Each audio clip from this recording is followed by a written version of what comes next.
इस टॉपिक में हम बात करेंगे फ्रेंडलिच एड्जॉर्प्शन आइसोथर्म। ये क्या चीज़ है? पहले तो ये एक साइंटिस्ट नेम है फ्रेंडलिच। इसने क्या किया, एक ग्राफ को एक्सप्लेन किया।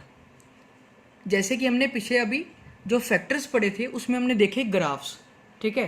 बेसिकली हमने किस किस का ग्राफ देखा, उसमें हमने देखा अमाउंट ऑफ गैस और टेम्परेचर का, और अमाउंट ऑफ गैस और प्रेशर का, ठीक है। दो तरह के ग्राफ देखे।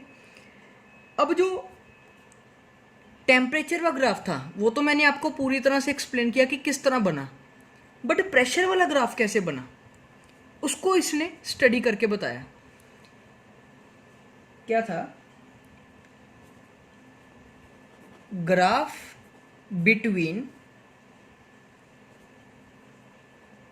Amount of gas versus pressure at constant temperature called adsorption isotherm। क्या चीज़ है? अगर एक ग्राफ हम ड्रॉ करें अमाउंट ऑफ गैस और प्रेशर दोनों के बीच में एट कांस्टेंट टेम्परेचर, उसको क्या बोलेंगे? Adsorption isotherm. आइसो मतलब हो गया सेम, थर्म मतलब हो गया टेम्परेचर, ठीक है। आइसो मतलब कांस्टेंट, सेम, और थर्म में हो गया थर्मोमीटर, जैसे जैसे थर्म मीन्स टेम्परेचर, ठीक है।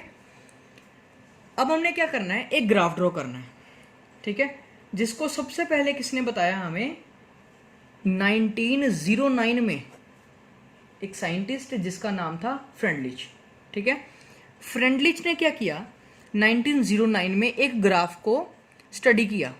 सबसे पहले तो उसने एक एक्सपेरिमेंट किया जिसको हम आगे हायर स्टैंडर्ड में जाके पढ़ेंगे, जिसमें उसने क्या कहा कि अमाउंट ऑफ गैस एड्सॉर्ब और प्रेशर का अगर कांस्टेंट टेम्परेचर के ऊपर ग्राफ ड्रॉ करे तो कुछ इस तरह का ग्राफ आएगा, ठीक है। अगर हम यहाँ पर रखें अमाउंट ऑफ गैस को हम x/m की फॉर्म में लिखते हैं और प्रेशर को p, और ये ग्राफ है एट कांस्टेंट टेम्परेचर, तो ग्राफ की वेरिएशन कुछ इस तरह से आएगी, ठीक है। इसमें क्या है, इसमें उसने एक रिलेशन भी दिया। क्या रिलेशन था? x/m is equals to k p 1/n। ये एक रिलेशन दिया जिसमें उसने क्या स्टेट किया कि amount of gas is equals to k, कोई constant, into pressure raised power 1/n, ठीक है। वेयर n क्या है यहाँ पर? n हमारा एक कांस्टेंट वैल्यू है जैसे k, ठीक है। अब इसको हमने इस ग्राफ को, ये उसने दिया अपनी मैथमेटिकल और एक्सपेरिमेंटल ऑब्जर्वेशन के अकॉर्डिंग। हमने इस ग्राफ को अपनी मैथमेटिकल अकॉर्डिंग क्रिएट करना है, ठीक है। हमने क्या करना है, इस ग्राफ को हमने अपनी कैलकुलेशन या मैथमेटिक्स के अकॉर्डिंग चेंजेस करने हैं कि हमारा ग्राफ किस तरह से बनना है और ये कैसे रिलेशन आया। सबसे पहले तो इस ग्राफ को स्टडी करने के लिए हम इस ग्राफ को 3 हिस्सों में डिवाइड करेंगे। फ्रेंडलिच ने इस ग्राफ को इस तरह से स्टडी करने के लिए बोला,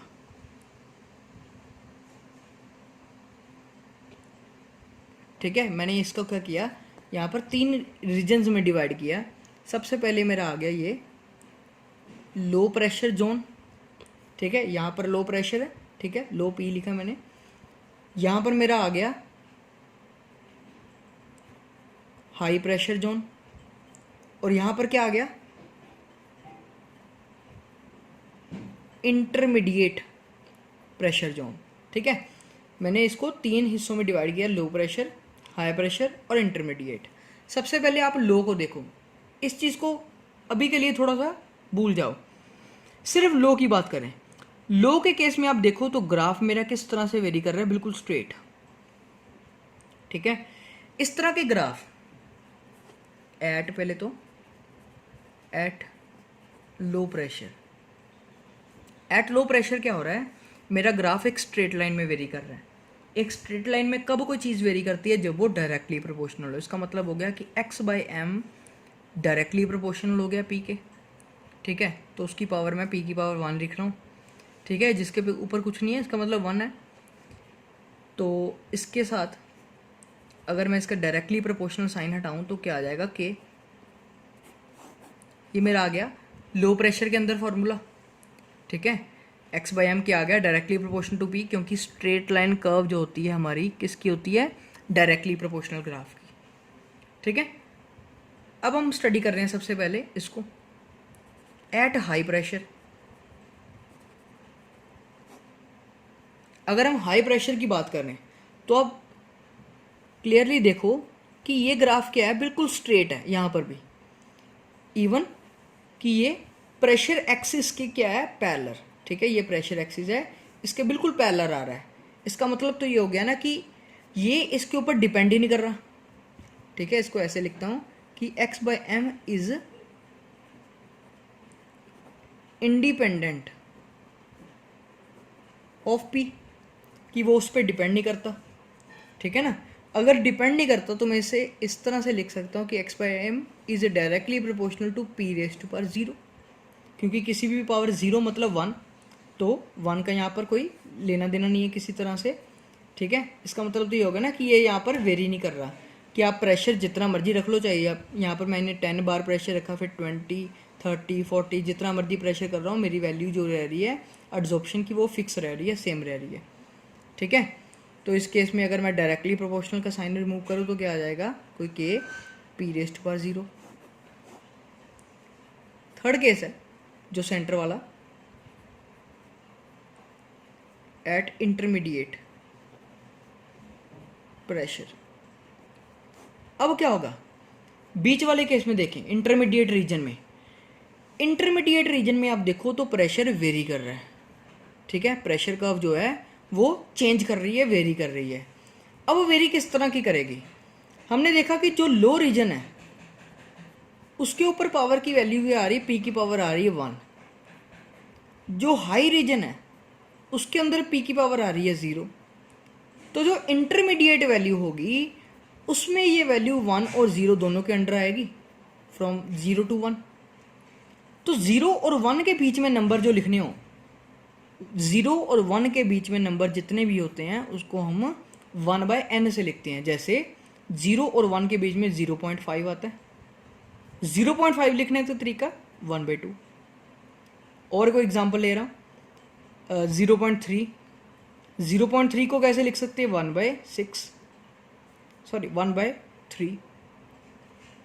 मतलब कह सकता हूँ ऐसे कि अगर आपको किसी भी तरह से कोई 0/0 पॉइंट कोई नंबर लिखना हो तो हम इसको जनरली 1/n की फॉर्म से लिख सकते हैं। तो यहाँ पर मेरी इंटरमीडिएट प्रेशर जो हो गया वो कैसे आएगा? x/m is directly proportional to p⁻1/n। तो अगर मैं डायरेक्टली प्रोपोर्शनल का साइन रिमूव करूँ तो मेरा क्या आ जाएगा? Is equals to k times p⁻1/n। तो जो फ्रेंडलिच ने जो एक्सप्रेशन दी थी अपनी वो बिल्कुल सेम आ गई मेरी इस एक्सप्रेशन से, ठीक है। इसका मतलब हो गया कि उसका ग्राफ जो है वो ठीक है, ठीक है। जो मैथमेटिकल एक्सप्रेशन जो दिया उसने वो ठीक है और मेरा ग्राफ भी ठीक है। अब हमने अपनी कैलकुलेशन के हिसाब से इसको ग्राफ को ड्रॉ करना है कि हमारी कैलकुलेशन के अकॉर्डिंग, ये तो उसकी कैलकुलेटेड वैल्यू है ना, ऑब्जर्व्ड वैल्यू है, ठीक है। जो उसने एक्सपेरिमेंट किया उसके बेसिस पे है। तो हमने थोड़ा एक्सपेरिमेंट किया, हमने तो उसको स्टडी किया ना, बस हमने अपनी वेरिएशन बनानी है उसकी, ठीक है। उसके लिए मैं क्या कर रहा हूँ, इसके लिए ग्राफ ड्रॉ करने के लिए मैं इसके दोनों साइडों पर ले रहा हूँ लॉग। मैं दोनों साइडों पे लॉग लूँगा। लॉग ऑफ x/m सिंप्लीफाई करने के लिए लॉग ऑफ k p⁻1/n, ठीक है। तो इसको सिंप्लीफाई करना है पहले, इसको कुछ नहीं करना है, इस साइड को log से x/m इज इक्वल्स टू, ये मेरी यहाँ की दो टर्म्स, ठीक है। मेरे पास log of m into n का फॉर्मूला है log m plus log n, ठीक है। तो मैं यहाँ पे लगाता हूँ, क्या आ जाएगा? log k plus log p⁻1/n, अलग अलग हो गया, ठीक है। ये मेरा m की तरह बिहेव कर रहा है और ये मेरा n की तरह, ठीक है, log m into N, log m plus log n, ठीक है। अब इसके बाद क्या करेंगे, इस टर्म को मीन्स इसको फर्दर हम सिंप्लीफाई कर सकते हैं। log x by m is equals to log k plus, अब इसको log m raise to power n जो है उसको लिख सकते हैं n log m, ठीक है। जो ये पावर है ये आगे न्यूमिनेटर में आ जाएगी, ठीक है।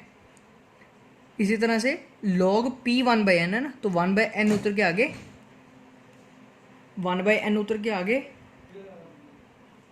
1 बाई एन log p, ठीक है। इस तरह से मेरा ये रिलेशन आ गया।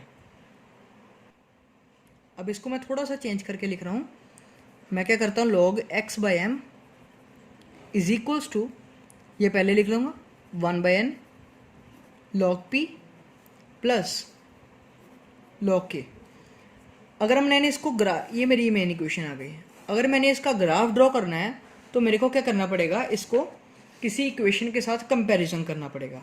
तो हमारे पास मैथमेटिक्स में +1 के अंदर एक टर्म आती है जिसको पढ़ते हैं स्ट्रेट लाइन, जिसको y is equals to M X plus C पढ़ते हैं, ठीक है। वैसे तो मैं ये चीज़ आगे भी आपको करवा चुका हूँ किसी चैप्टर में, ठीक है। y equals to M X plus C.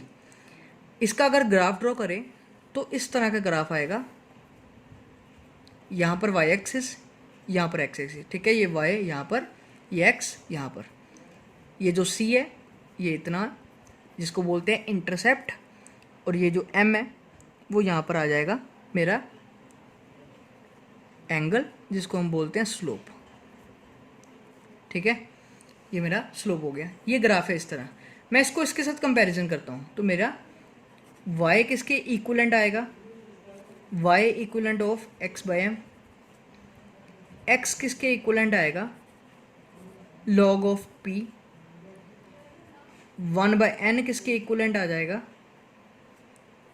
m किसके इक्विवेलेंट आएगा 1 बाई एन, और c किसके इक्विवेलेंट आएगा log ऑफ k। अब इसका ग्राफ ड्रॉ करें तो कुछ इस तरह सा बनेगा, ठीक है। y की जगह पर log x by M, x की जगह पर log p, m की जगह पर, पहले c की जगह पर log k, और m की जगह पर 1 बाई एन, ठीक है। काफ़ी हद तक सिमिलर ग्राफ बना, ठीक है। इसी तरह से जो स्लोप आ रही है वो कितनी आ रही है 1 बाई एन। तो फर्क क्या पड़ा, जो स्टार्टिंग में फ्रेंडलिच ने जो कर्व दी ये करा, ये थी ऑब्जर्व्ड, ये थी उसकी ऑब्जर्व्ड कर्व। ये हमने जो बनाई है ये हमारी क्या है, ये हमारी है कैलकुलेटेड। इसका मतलब ये दोनों में डिफरेंस क्या आ गया, थोड़ा बहुत डिफरेंस आ गया कि इनिशियल वैल्यू के ऊपर फ़र्क पड़ा। यहाँ पर इनिशियल वैल्यू 0 से स्टार्ट हो रही है और यहाँ पर इनिशियल वैल्यू 0 नहीं हो रही, मीन्स ये ज़्यादा एक्यूरेट ग्राफ है, ठीक है, एज़ कम्पेयर टू दिस। ये हमारा हो गया फ्रेंडलिच का कर्व।